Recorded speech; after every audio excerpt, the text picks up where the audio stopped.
जंगल के बीचों बीच एक महल जैसा गार था, जिसके बाहर हीरे जवाहरात जड़े हुए पत्थर चमक रहे थे।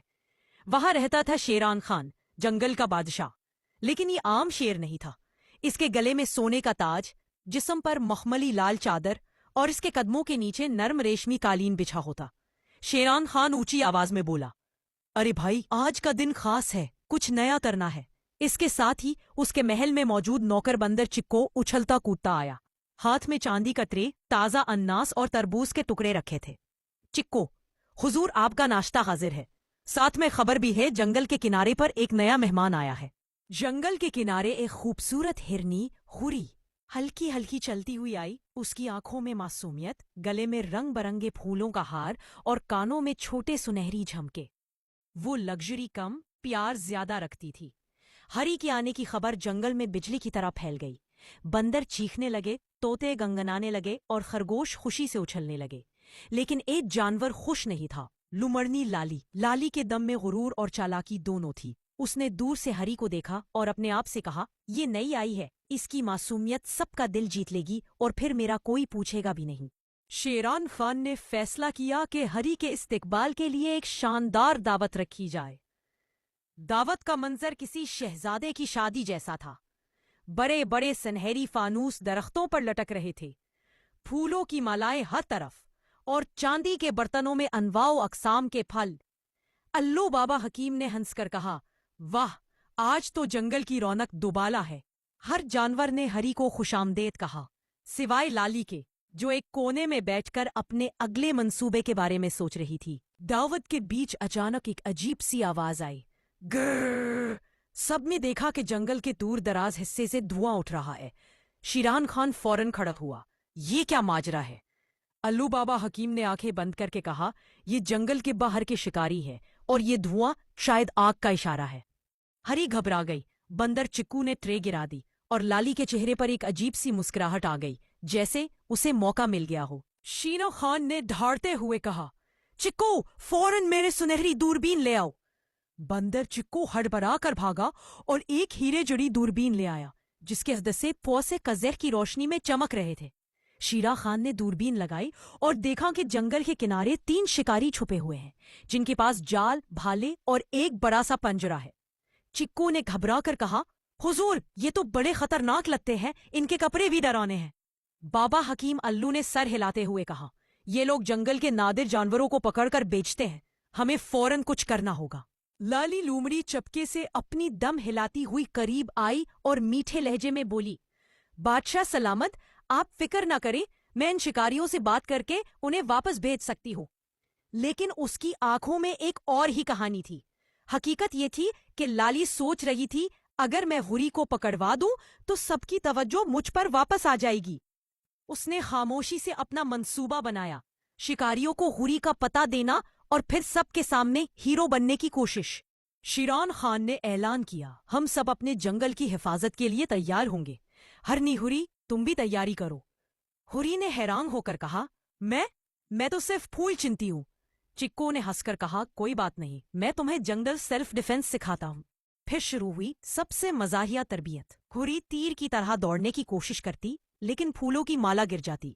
बांस की तलवार पकड़ते हुए वो बार बार गिरती। चिक्कू ने उसको अनास ग्रेनेड दिखाया, बस फेंकना होता और फल के रस से दुश्मन चपचपा हो जाता। दोनों इतने हंस रहे थे कि बाकी जानवर भी करीब आकर देखने लगे। जंगल के किनारे दरख्तों की झाड़ियों में हरकत हुई।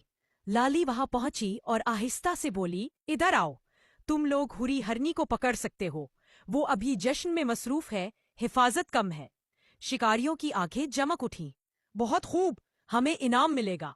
उन्होंने आहिस्ता आहिस्ता जंगल के अंदर कदम रखना शुरू कर दिया। शेरान खान ने हुक्म दिया कि जंगल का दिफा लग्जरी स्टाइल में हो।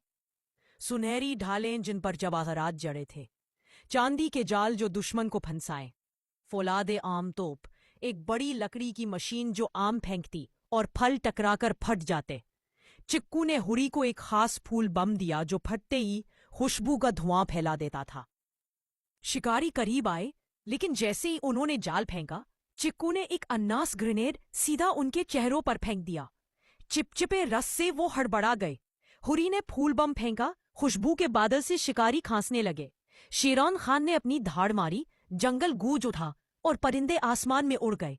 लाली ने सोचा कि ये मौका है हीरो बनने का। उसने भी शिकारी पर छलांग मारी, लेकिन गलती से आम तोप के सामने आ गई। खूम! एक आम सीधा उसके मुंह पर जा लगा और पूरा जंगल कहकहों से गूंज गया। लाली गुस्से से उठी, लेकिन अब सबको शक हो गया कि वो शिकारियों को रास्ता दिखा रही थी। अंधेरी रात छा गई। आसमान पर बादल गरजने लगे। शिकारियों ने फैसला किया, अब पूरी ताकत से वार करेंगे। वो बड़े बड़े मशलें लेकर जंगल के अंदर घुसे। इनके हाथ में जंजीरें, लोहे के पंजे और एक बड़ा लोहे का पंजरा था। जानवर घबरा गए। हुरी हरनी ने चुपके से कहा, ये तो हमें सबको कैद कर लेंगे। शेरान खान बुलंद चट्टान पर खड़ा हुआ, सर पर ताज चमक रहा था। उसने धारते हुए कहा, मेरे साथियों, आज फैसला कुन रात है। ये शिकारी हमारी आजादी छीनना चाहते हैं, लेकिन हम जंगल वाले हैं। हम मिलकर लड़ेंगे, हंसेंगे और अपनी सरजमीन बचाएंगे। सब जानवरों ने जोर से नारा लगाया, हाँ, जंगल हमारा है। लाली लोमड़ी एक दरख्त के पीछे छुपी सोच रही थी, जब शिकारी जीत गए तो वो मुझे भी कैद कर लेंगे। मैंने बड़ी गलती की। उसकी आंखों में आंसू आ गए। लाली पहली बार सोचने लगी कि शायद हीरो बनने का असल मतलब दूसरों को बचाना है, ना कि खुद को आगे लाना। जंगल रोशनी और शोर से गूंज उठा। बंदर चिक्को ने अनस ग्रेनेड एक शिकारी के मुंह पर फेंका। वो चिपचिपे रस में लपट गया। हुरी ने बहादुरी से फूल बम फेंका। धुआं फैल गया और शिकारी कुछ न देख सके। अल्लाह बाबा हकीम ऊपर से शिकारियों को देखकर बाकी जानवरों को इशारे देता रहा। परिंदे ऊपर से शिकारियों की मशलें बुझाने लगे। शेरान खान ने धार मारकर एक शिकारी के हाथ से जाल गिरवा दिया। एक शिकारी ने हुरी हरनी को काबू में ले लिया और उसे पिंजरी में धकेलने लगा। इसी वक्त लाली लोमड़ी ने दौड़ लगाई और अपने दांतों से शिकारी का जाल काट दिया। हुरी बच गई, लेकिन लाली खुद पकड़ी गई। शिकारी ने उसे लोहे की जंजीर से बांध दिया। लाली ने आंखों में आंसू लिए कहा, हुरी, मुआफ करना, अब मुझे समझ आया कि असल हीरो कौन होता है। शेरान खान ने जोर से धाड़ मारी। सब जानवर इकट्ठे हो गए। उन्होंने एक जंगल अटैक प्लान बनाया। खरगोशों ने शिकारियों के पांव पर छलांग लगाई। तोतों ने उनके सर पर पल गिरा दिए। हाथियों ने पानी फेंककर मशअले बुझा दी। आम तोप ने आखिरी वार किया। आम सीधा शिकारियों के पिंजरे पर लगा और वो उलट गया। शिकारी चीखते हुए भाग गए। जंगल में सुकून लौट आया। आसमान पर चांद चमक रहा था। सब जानवर हुरी और चिक्को के इर्द गिर्द नाचने लगे। शेरान खान ने कहा, आज हमने ना सिर्फ जंगल को बचाया, बल्कि ये भी सीखा कि इत्तेहाद सबसे बड़ी ताकत है। लाली जंजीरों से आजाद हुई। उसने शर्मिंदगी से सबके सामने सर झुकाकर कहा, मैंने गलती की, लेकिन आज से मैं भी आप सबके साथ हूं। हुरी ने मुस्कुराकर कहा, जो अपनी गलती मान ले, वो भी दोस्त है। सब जानवरों ने तालियां बजाई। जंगले रंगीन एक बार फिर रोशनी और हंसी से भर गया। परिंदे कौसे कज़ाह की रोशनी में उड़ने लगे। शेरान खान अपनी सुनहरी गार में मुस्कुरा कर बैठ गया। हुरी हरनी ने फूलों की नई माला बनाई और चिक्कू बंदर ने खुश होकर कहा, वाह दही, ये तो फिल्मी अंजाम हो गया।